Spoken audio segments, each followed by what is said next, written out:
For the longest time, I honestly thought that Karipap, Karipok were all different ways our non-English speaking ancestors tried to say Karipap. Same thing, different accent.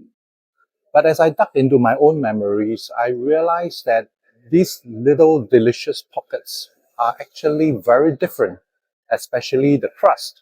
Come with me as we explore the different stories behind curry puff, curry pup, curry pok, and epok epok.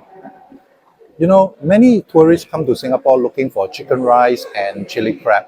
But if you miss this humble little snack, you may be missing the most easy way for you to experience how Singapore interprets British, Chinese, Malay, and Indian influences in one handheld snack. Okay, ready? Let's start from where my own curry puff story began.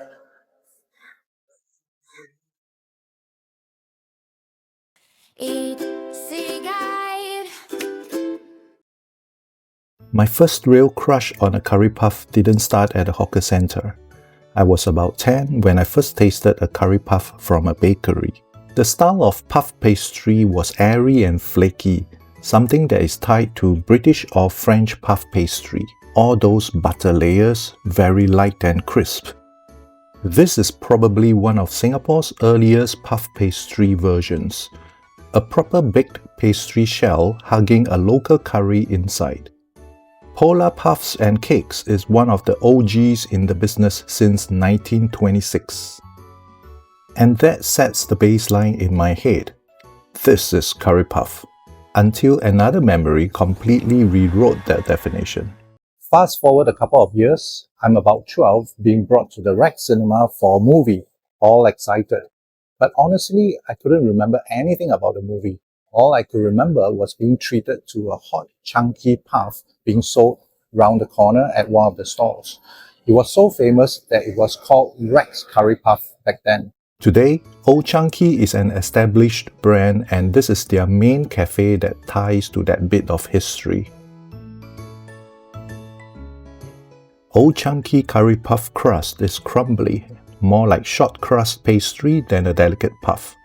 They are also deep fried instead of baked to circumvent the expensive ovens. Inside, there was curry potato, chicken, and that iconic quarter of a hard-boiled egg that made it feel very filling and very value for money. It is more like a meal than a snack, a bit like a miniature pie. People sometimes call this style Hainanese curry puff or Karipok.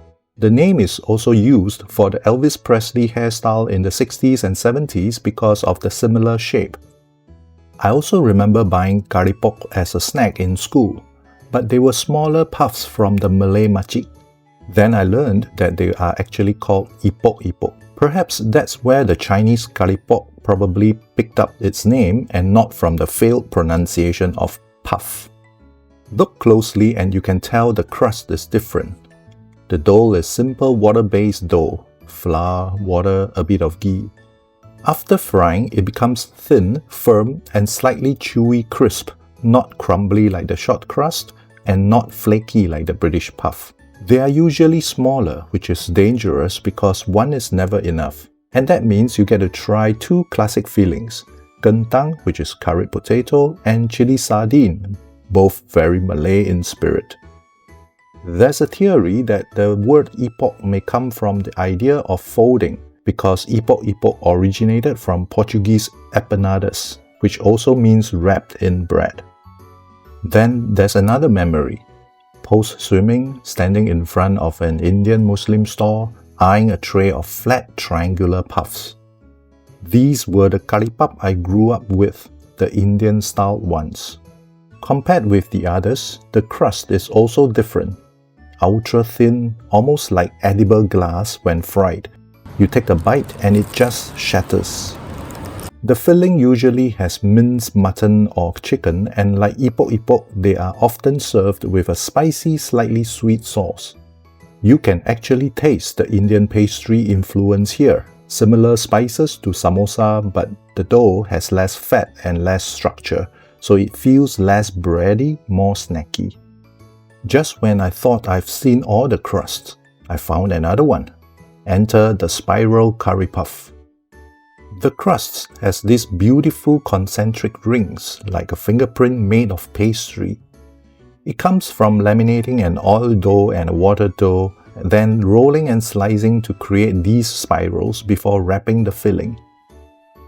Texture-wise, it's like a hybrid, flakier and more layered than Epok Epok, less dense than a short crust Hainanese puff, richer and more buttery than the thin Indian Karipap skin. So Karipap, Karipap, Karipok, and Epok Epok are not just different pronunciations. They are different communities creating the same snack with different approaches and interpretations. Each crust is like a different dialect of the same delicious language. Moving past the crust, the modern-day curry puffs are getting creative in the fillings too. You still have the classics, curry potato and sardines, but now you'll also find cheese curry puffs, black pepper chicken, yam-filled spirals, and all sorts of other versions. The crust has become a canvas. Although to be frank, I still have special feelings for the traditional fillings. If you are visiting Singapore, here's a small challenge. Do not just eat a curry puff. Do a mini curry puff trail. Find a baked polar type puffs and notice how light and airy the crust feels. Try a short crust old chunky style puff with that solid crumbly pastry and quarter egg inside. Grab the couple of Malay Epok Epok, potato and sardine, and feel how the slightly stretchy thin skin holds up to deep frying. Hunt down an Indian Karipap and flat triangles that will shatter with minced mutton or chicken. And if you see a spiral curry puff, look at the layers before you bite. That's pastry engineering right there. By the end of that trail, you'll experience a different part of Singapore's story. Chinese, Malay, Indian, colonial, all folded into one handheld snack. And if someone was to tell you it's just curry puff, you'll know better.